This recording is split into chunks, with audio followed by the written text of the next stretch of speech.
Hi guys, this is Dr. Bhupesh from Dr. BKM Institutes talking about the exam that might pop up in on 15th of April. As discussed the last time, the exam was of community health nurse and with multiple dates. So now majorly it is expected that it can be a kind of an exam where there would be a kind of a referred back letter. It can be, I'm not saying it is 100%, ये 100% नहीं है, but it's just guesswork. So I'm just going to type it, but before I type it, I would like to know if it is visible. Can somebody put it in the chat box whether it is visible or not? I'm just going to write it and then you can let me know in the chat box if it is visible. Okay. So होगा क्या in that condition? Suppose there is a GP. GP sends the patient to you. आप कौन हो? आप हो neurological ward के nurse. आपके पास patient आया, आपने आपके न्यूरोलॉजिस्ट ने पेशेंट को ट्रीटमेंट दी, पेशेंट को ट्रीट किया, अब वो बेटर हो गया है. ऐसे ही होता है कि पेशेंट बड़े डॉक्टर के पास आया, ट्रीटमेंट मिली, बेटर हो गया. फिर हम उसको क्या करते हैं, फिर हम कहते हैं कि आप डिस्चार्ज ले लो. Then patient gets discharge. तो this is what we can expect. Letter आ सकता है, तो पेशेंट को हमने डिस्चार्ज कर दिया. अब डिस्चार्ज करने के बाद हम जीपी को कह रहे हैं कि now the patient is being referred to you. Discharge के बाद कह रहे हैं now the patient is being referred to you. Okay. Now the patient is being referred back to you. That is the word. This is what we say. कि GP ने ही हमारे पास भेजा था, हमने पेशेंट को ठीक किया और यहाँ पे भेज दिया. अब ऐसे लेटर को कैसे लिखते हैं? This letter is being written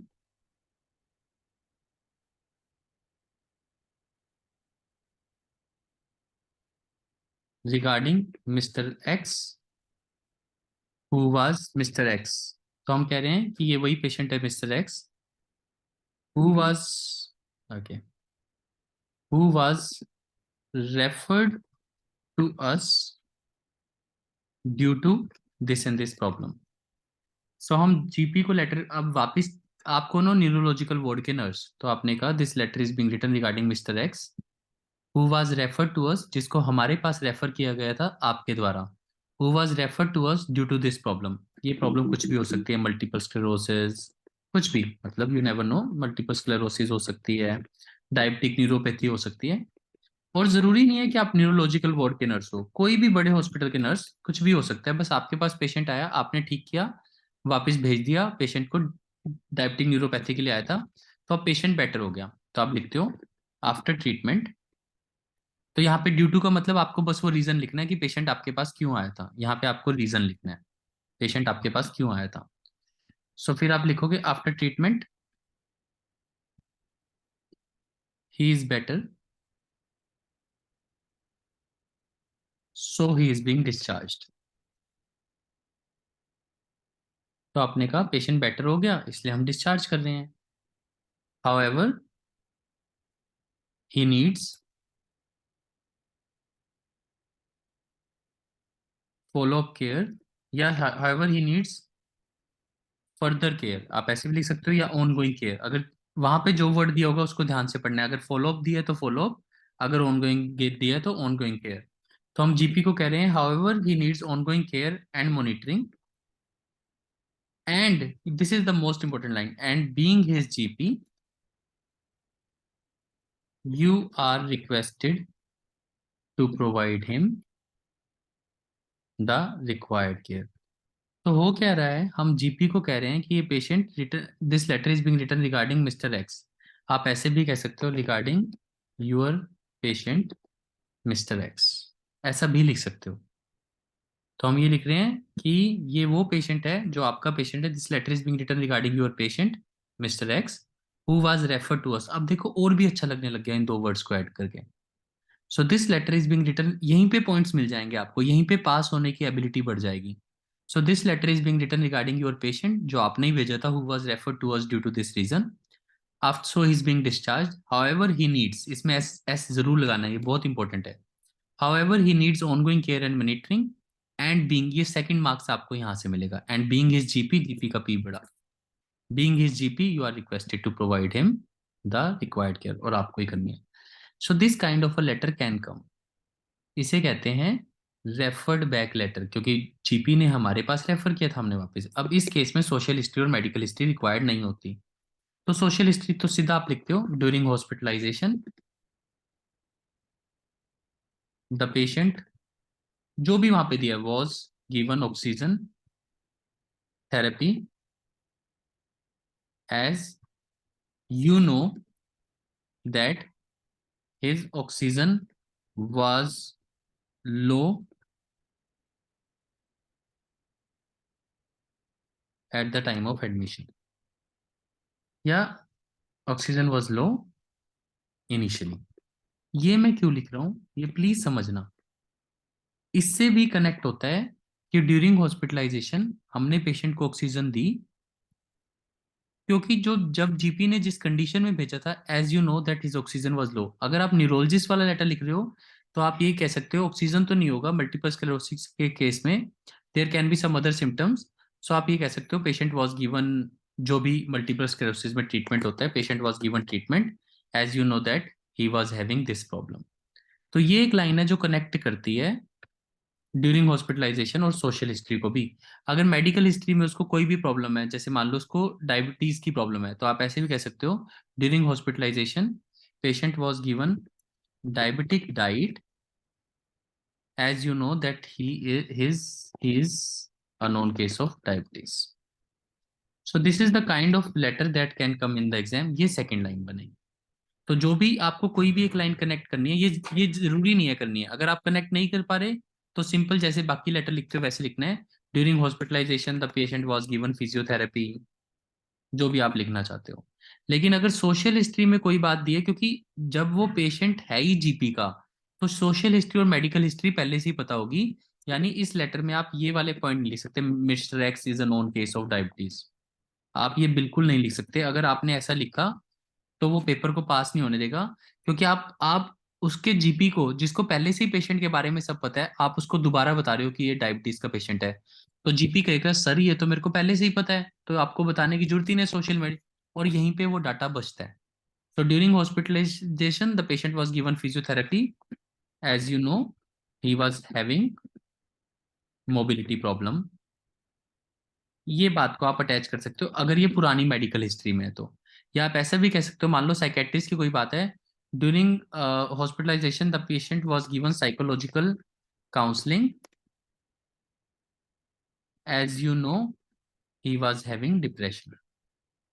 तो आप ऐसी एक लाइन को कनेक्ट करते हो मेडिकल हिस्ट्री से, वहां पे दिया होता है डिप्रेशन, और ड्यूरिंग हॉस्पिटलाइजेशन में होता है कि साइकोलॉजिकल काउंसलिंग दी। तो आप ऐसे लिखते हो during hospitalisation the patient was given psychological counselling as you know that he was having depression. तो ऐसी एक और लाइन कनेक्ट करने से मार्क्स और भी बढ़ जाते हैं, बट ये लिखनी जरूरी नहीं है। अगर आपसे नहीं बन रही है लाइन तो बिल्कुल मत बनाओ, बस यहाँ पे ये regarding your patient and this. अब इसके अलावा कौन सा लेटर होता है, डिस्चार्ज बैक लेटर। दोनों में फर्क क्या है? डिस्चार्ज बैक लेटर क्या है कि suppose if a patient lives in a nursing home full time, nursing home full time, तो अब क्या होगा, नर्सिंग होम में वो पेशेंट स्लिप हो गया, गिर गया, ही फेल डाउन, हमारे पास आया विद अ सस्पेक्टेड फ्रैक्चर। कुछ भी हो सकता है, फ्रैक्चर सच भी हो सकता है, ये लेटर में दिया होगा कि सस्पेक्टेड है या सच में है। तो आप अब इस पेशेंट को एक्सप्लेन करते हो कि अब हमने उसको प्लास्टर कास्ट लगा दी है, फ्रैक्चर ही था, प्लास्टर कास्ट लगा दी है, फ्रैक्चर ही था, अब वो ठीक हो गया, फ्रैक्चर ही था and he is okay now, so he is being discharged.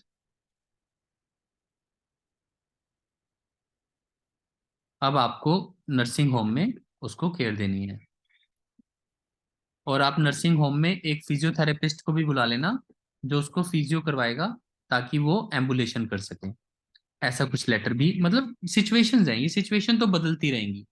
मैं आपको एक जनरल बेसिक आइडिया दे रहा हूँ कि ऐसे लेटर्स में क्या करना होता है। तो इन्हें कहते हैं डिस्चार्ज बैक लेटर, क्योंकि पेशेंट नर्सिंग होम से आया है, वापिस नर्सिंग होम जा रहा है। So this letter, so I would make it red ताकि ये थोड़ा अलग रहे। हम्म, ठीक है। Okay, sorry.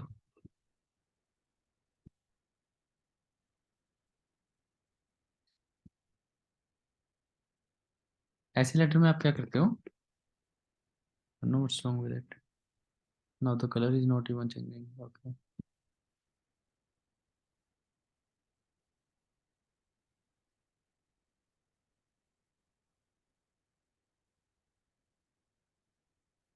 Okay, not happening, I can't help. This letter is being written, बस this is the only thing that we, again ये प्रैक्टिकल है, इसमें कोई सिखाने वाली बात नहीं है। रिगार्डिंग वन, या regarding you, regarding one of the residents, नहीं तो सिंपल लिख दो regarding your resident mister x. That is what I want to से कि OET is not difficult, situation बदल जाती है। अब हम नर्सिंग होम वाले को कह रहे हैं this letter is being written regarding your resident mister X, तो आपके पास ही रहता है who fell down and was admitted to our hospital with suspected fracture। तो अगर आपने सस्पेक्टेड वर्ड यूज किया है और वहां पे दिया कि फ्रैक्चर था, तो आपको बताना पड़ेगा आफ्टर इन्वेस्टिगेशन, फ्लो को नहीं तोड़ना, फ्लो को नहीं तोड़ना। After investigation he was found with fracture, so plaster cast was applied. तो हॉस्पिटल में हमने उसको प्लास्टर कास्ट हमारे द्वारा अप्लाई की गई, passive voice plaster cast was applied. तो पैसिव वॉइस यही होते हैं, जो भी काम हमारे द्वारा होते हैं वो पैसिव चलते हैं। जैसे हमने कहा था, मतलब किसी के भी द्वारा, so plaster cast was applied, क्योंकि फ्रैक्चर था हमारे द्वारा पाया गया, he was found with fracture, so plaster cast was applied. आया था सस्पेक्टेड फ्रैक्चर के साथ, इन्वेस्टिगेशन के बाद करेक्ट वो पक्का हो गया कि वो था, तो हमने उसको प्लास्टर कर। नाउ या आफ्टर ट्रीटमेंट सेम, बाकी सब सेम है, ऊपर ऊपर जैसे after treatment he is better, but he is not ambulating well. अगर ऐसा लेटर दिया होगा कि वो चल नहीं रहा है, या फिर ऐसे नहीं, पहले after he is better so he is being discharge, sorry वो बेटर हो गया, सो ही इज बीइंग डिस्चार्ज। तो जब हमने ऊपर लिखा था तो हमने कहा था ही इज बीइंग डिस्चार्ज बस, लेकिन इस केस में क्या हो रहा है कि वो पेशेंट नर्सिंग होम से आ रहा है और वापस नर्सिंग होम में जा रहा है, तो मैंने कहा after treatment he is better, so he is being discharge back to the nursing home. तो ये फर्क है दोनों लेटर में, कि नर्सिंग होम से आया है, आपका रेजिडेंट है, गिर गया था, सस्पेक्टेड फ्रैक्चर के साथ आया था, फ्रैक्चर हमने ठीक कर दिया है, so he is being discharge back to the nursing home. Once he reaches there, जब आपके पास पहुंच जाएगा, यू आर एडवाइज्ड, क्योंकि ये जीपी नहीं है तो आप इनको एडवाइस करोगे, you are advise to follow few instructions, बस इतना सीखना है, you are advise to follow few instructions for his speedy recovery. So ये लेटर थोड़ा सा कॉम्प्लेक्स, थोड़ा सा आसान, किसी भी तरीके से मॉडिफाई कर सकते हैं ऑब्वियसली, तो ऐसा लेटर आने के अब चांसेस है।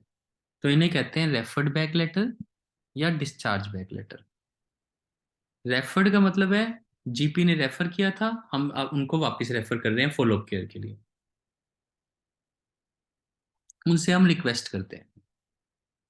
नर्सिंग होम वाला होता है तो हम कहते हैं letter is being written regarding your resident, जो हमारे पास आया था अब वो बेटर है, so he is being discharge back to the nursing home. जब वो आपके पास पहुंचेगा, once he reaches there, you are advise to follow few instruction. अब इसमें क्या होता है, कई बार लेटर में, इस बार जो मेरे को लग रहा है कि ओईटी इतने आसान लेटर्स के साथ ना थोड़ा चैलेंज डाल देता है। चैलेंज कैसे डालता है, ऐसे लिख देता है अपडेट द पेशेंट्स प्रोग्रेस,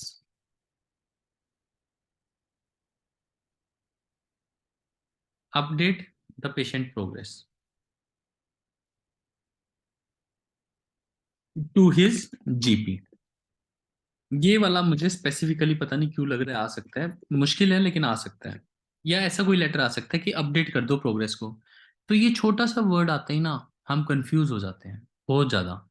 लेकिन अगर सोचो हमें लिखना हो सिंपल, तो हम ये लिखेंगे ना, This letter is being written regarding your patient who was referred to us on this date due to this and this reason. After treatment, he is better, so he is being discharged.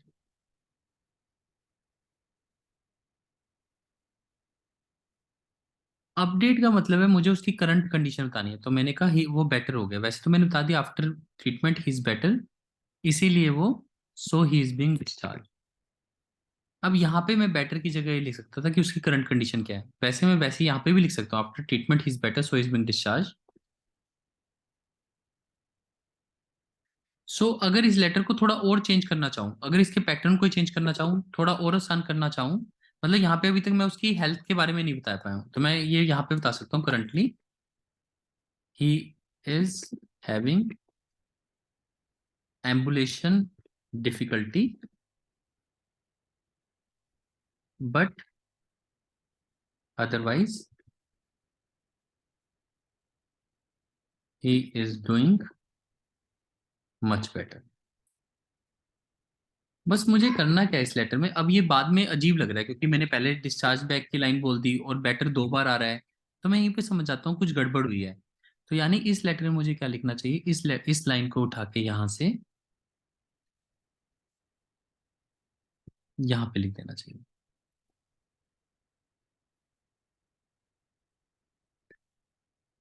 अब देखते हैं क्या बना, क्योंकि मैं दो दो बार लिखूंगा अजीब लगे। यहीं से वो लेटर, अच्छा, this letter is being written regarding your patient who was referred to us due to this and this problem after treatment।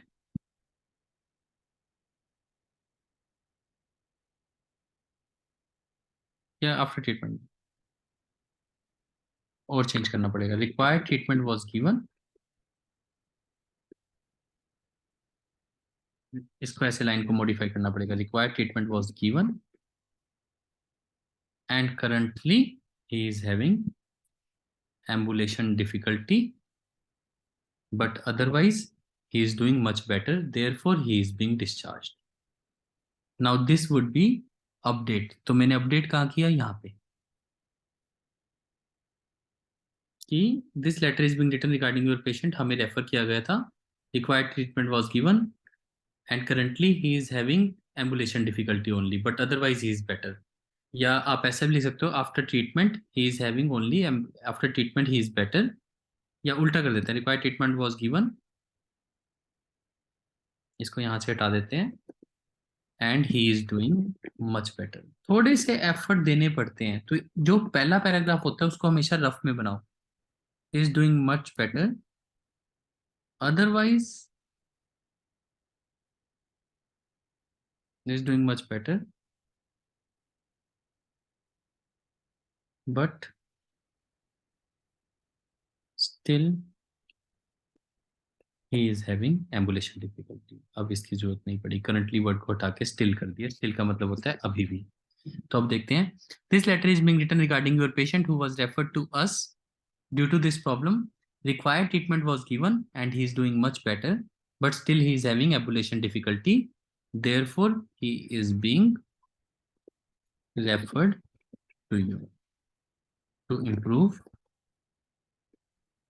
his, to provide him further care। तो मीन्स ऐसे लेटर में क्या होगा, फर्दर केयर भी चाहिए होगी, और patient की आपकी करंट, आपको करंट कंडीशन फर्स्ट पैराग्राफ में बतानी पड़ेगी कि उसको एम्बुलेशन डिफिकल्टी अभी भी है, वैसे वो बेटर हो गया। नहीं तो इस लेटर को एक और तरीके से लिख सकते हैं जो नॉर्मल तरीका होता है, this letter is being written to update the progress of your patient and he is doing better, but having, sorry,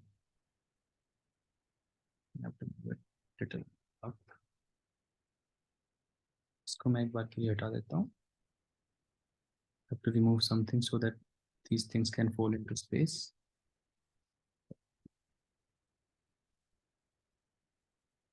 इसको भी आप प्लीज रिकॉर्डिंग में सुन लेना, because I don't want to create much mess. और दूसरा तरीका लिखने का ये है, this letter is being written to update the progress of your patient. यहीं से आपके पॉइंट्स बनने शुरू हो जाएंगे, update of patient, and he is better,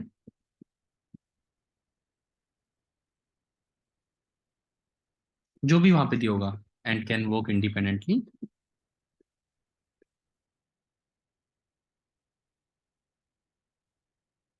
तो मींस आप उसकी करंट कंडीशन को अपडेट कर दोगे। This letter is being written to update progress of your patient mister X. And की जगह आप हु भी लगा सकते हो, who is better now and can walk independently. तो आप ऐसे भी लिख सकते हो, लेकिन मुझे ये वाला मेथड ज़्यादा अच्छा लगता है, क्योंकि अगर मैं ये वाला मेथड, क्यों, इसमें पूरी कहानी आती है। This letter is being written regarding your patient who was referred to us due to fracture. समझो कि फ्रैक्चर हुआ था। अब इस कहानी को बताने का ही फायदा होता है, फ्रैक्चर के कारण आया था, required treatment was given and he is doing much better, but still he is having ambulation difficulty, therefore he is being referred to you to provide him further care। तो ये ज्यादा इजी मेथड होता है और इसी pattern को हम follow करते हैं। अब देखो मार्क्स तो इसके भी हैं, ऐसा नहीं है कि कोई ऐसा लिख के आएगा तो वो पास नहीं हो सकता, पर इसमें ना फर्स्ट पैराग्राफ में मोटो अनक्लियर रह गया। इसमें आपने सिर्फ ये कहा, this letter is being written to update the progress of your patient who is better and can walk independently. यहाँ पे मैंने बताया कि this letter is being written regarding who was referred to us due to fracture, required treatment was given and he is doing much better। तो मैंने ये current condition बताई, but still he is having ambulation difficulty, और ये भी बताया कि अब की प्रोग्रेस क्या है। Therefore he is being referred to you to provide him further care. तो अब आपसे ये चाहिए और ये उसकी करंट कंडीशन। तो ये मैंने प्रोग्रेस को भी अपडेट कर दिया और जीपी से क्या चाहता हूँ वो भी बता दिया। सो this is what I normally recommend, कि हमेशा फर्स्ट पैराग्राफ में एग्जामिनर को बताओ कि आप लेटर क्यों लिख रहे हो। So these are the kind of the letters that can come. Please listen to this recording 2-3 times. And obviously दो चीजें हमेशा थोड़ा सा पेन देती हैं। व्हेन यू नो, जैसे ही हम बोलते हैं कि ऐसा कुछ पेपर में आ सकता है, तो हम हर वर्ड को समझना चाहते हैं, वो चीज भी थोड़ी सी स्ट्रेस डालती है। तो उस केस में क्या करना होता है, बस एक बार रिकॉर्डिंग को और सुनना है। और अगेन अगर आपको मैं बिल्कुल प्रिसाइज करूं, तो हमने कोई बड़ी चीज नहीं की है, बस हमने इतना ही लिखा है। अगर हम उसको प्रिसाइज करें तो हमने बस इतना ही लिखने की कोशिश की है। अगर आप देखो तो I hope it is visible. आप एक बार प्लीज मेरे को चैट बॉक्स में डाल दो अगर विजिबल है, अगर मैं लिख रहा हूँ। Is it visible? एक बार चैट बॉक्स में डाल दो प्लीज। आई होप सभी सो गए हैं। No, they are replying yes sir, okay. So अभी तक हमने कुछ ऐसा किया नहीं है, तो मेरे को आपको समझाना था कि लेटर कैसा कैसा आएगा, क्या क्या अलग तरीके थे। लेकिन वैसे आप एक्चुअल में आप इसको लिखने की कोशिश करोगे तो आपको कोई दिक्कत नहीं आएगी। मैं आपको दोबारा लिख के दिखाता हूँ, देखना 2 मिनट भी नहीं लगेंगे। तो ये आपकी रिवीजन भी मैं ही करवा देता हूँ ताकि आपको पेन ना हो। This letter is being written regarding your patient Mr. X who was referred to us due to suspected fracture. Now, sorry, now he is better, so he is being discharged। तो हम आपके patient के बारे में लिख रहे हैं, अब वो बेटर हो गया है तो हम इसको डिस्चार्ज कर रहे हैं, but he needs follow up care. तो बट अब ये लाइन लंबी हो गई है तो यहाँ पे तोड़ दो। जब भी आप फुल स्टॉप लगाते हो तो ओईटी कहता है बट का यूज मत करो, फुल स्टॉप के बाद हाउ एवर का यूज करो। ये वो लाइन है जो आप सबको कंफ्यूज करती है। आप सब कई बार, I read my comments on the YouTube, तो काफी बच्चे इस चीज को लेके कंफ्यूज होते हैं, सर ओईटी तो कहता है बट नहीं लिखना। वो कहते हैं सो और बट को कोमा के बाद यूज करो ऐसे फ्लो में, लेकिन जब आप फुल स्टॉप लगा रहे हो तो उसको हाउएवर या देयरफॉर लिखो। यही हमारी इंटेंशन रहती है। So this letter is being written regarding your patient who was referred to us, who was referred to us due to suspected fracture और this and that। now he is better, इसलिए हम discharge कर रहे हैं। however he needs ongoing monitoring and care। अब यहाँ पे वहां पे दिया होगा ongoing monitoring and care, तो मैं ये वर्ड लिख रहा हूँ। वहां पे जो वर्ड दिया है वही लिखना please, ongoing monitoring and care. अब पॉइंट्स कहाँ पे मिलेंगे? एंड बीइंग हिज जीपी, ये वाला मेन पॉइंट था। And being his GP you are requested to provide him the required care. तो ये पॉइंट्स हैं। तो दो जगह पे पॉइंट्स मैंने लिए कि जीपी को कहा कि रिगार्डिंग यूर पेशेंट, जिसको रेफर किया गया था who was referred, passive voice. अब वो बेटर है लेकिन उसको ये चाहिए, ऑनगोइंग केयर एंड मॉनिटरिंग चाहिए, बस इतना सा लिखना है।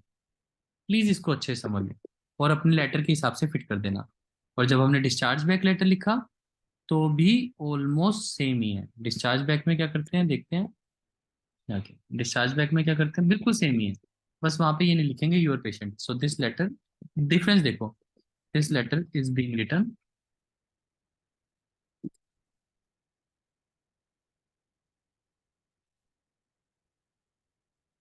Regarding your resident. तो यहाँ पे बस चेंज क्या किया, क्योंकि वो वहां पे रहता है इसलिए रेजिडेंट लिखा।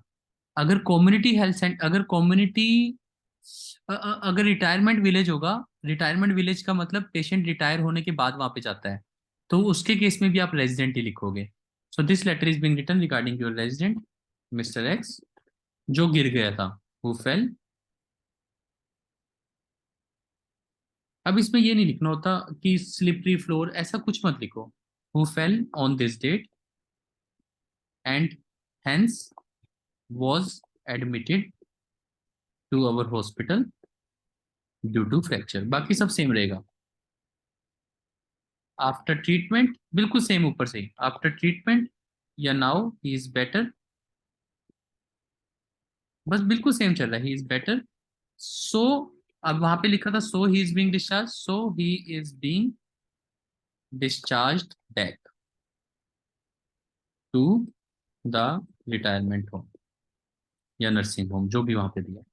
तो दा वर्ड को यूज करना है, टू द रिटायरमेंट। दा मतलब होता है कि यही जो आपका रिटायरमेंट होम है उसी में भेज दें। Now you are advise. अब उनको वो, क्योंकि रिटायरमेंट होम और वो हमसे स्पेशलाइज नहीं है, तो हम उनको कहते हैं एडवाइज। सो नाउ यहाँ पे कहा था जीपी को रिक्वेस्ट करते हैं, now you are advise to follow few instructions for his speedy recovery. बस this is the only thing that we have done and it will not take even 5 minutes. बस examination के pattern को समझना और उसके हिसाब से। और जो अपडेट वाला लेटर मुझे लग रहा है इस बार आ सकता है, उसमें भी ऐसे लिखना है दिस लेटर, बिल्कुल ऊपर वाला। तो ऊपर से ही मैं कॉपी पेस्ट कर लेता हूँ, बिल्कुल सेम ही रहता है लगभग। तो ऊपर से कॉपी पेस्ट करके देखते हैं कितना फर्क पड़ता है।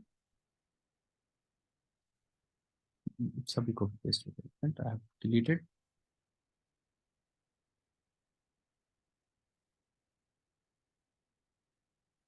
So this letter is being written regarding your patient mister X who was referred to us, now he is better. तो बस इस लाइन को थोड़ा सा आप बेटर कर देते हो कि भाई now he is better and he can, and currently he, update करनी है ना सिचुएशन, करंटली उसने चलना शुरू, इसको बाकी को हटा, ये बाकी हटा देता हूँ, आपको तंग कर रहा है। करंटली,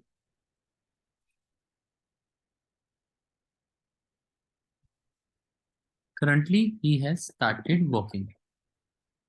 तो मेन बात ये वर्ड है, या फिर इसको रिसेंटली भी बोल सकता हूँ। ऐसा नहीं है कि कोई रट्टा है, जो सिचुएशन पे अप्लाई होगा ऐसे कोई भी वर्ड, करंटली, रिसेंटली या फिर स्टिल, ये तीन वर्ड्स में से जो भी ज्यादा अच्छे से फिट होगा। तो now he is better and currently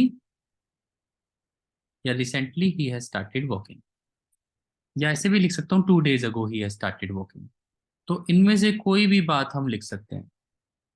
2 days ago he has started walking, he is better and he has started walking। तो मेन जो अपडेट है सिचुएशन का मैं वो ये दे रहा हूँ, he has started walking therefore he is being discharged। तो यही तो अपडेट है। और डॉक्टर को आप क्या अपडेट दोगे, यही कहोगे ना कि आपका पेशेंट बेटर हो गया और उसको हम डिस्चार्ज कर दें। So this letter is being written regarding your patient who was referred to us this, now he is better and he has started walking therefore he is being discharged. बस। सो अगर अपडेट, सिर्फ letter update के बारे में तो इतना भी काफी है कि हमने अपडेट कर दिया कि उसने चलना शुरू कर दिया। फिर अब बाकी चीजें, बता दोगे, लेकिन खाली अपडेट का लेटर आना नहीं चाहिए, क्योंकि फिर कुछ कुछ बताने को ही नहीं मिलेगा। फिर अगर बाकी लेटर भी अपडेट का है तो आपको फिर नेक्स्ट पैराग्राफ ये बताना पड़ेगा, during hospitalization he was given this and this thing. और जो नेक्स्ट पैराग्राफ बनोगे उस पे आप सिर्फ करंट कंडीशन के बारे में बताओगे कि now he is having this, he is having that, ये करंट कंडीशन होगी। तो he is having this, he is having that, he has started walking, he is having this. So ये इस तरीके का लेटर आने के चांसेस हैं, जो मोस्ट प्रोबेबली लग रहा है आना चाहिए, because again OET keeps on shuffling and we have to prepare accordingly. Please इस रिकॉर्डिंग को 2-3 बार सुनना। टोटल जो रिकॉर्डिंग है, आपको लग रहा होगा कि हमने बहुत सारी मेहनत की है, पर टोटल ये रिकॉर्डिंग जो मुझे लगता है 30 मिनट से ज्यादा की नहीं होगी, तो हमने कोई बहुत ज्यादा नहीं किया ऐसा लग रहा है। So please listen to this recording and that will really help you. This is doctor Bhupesh from doctor BKM institute. Our contact number is 76967345256, and now I will take your doubts so that if there is any doubt we can discuss in detail as well. Thank you.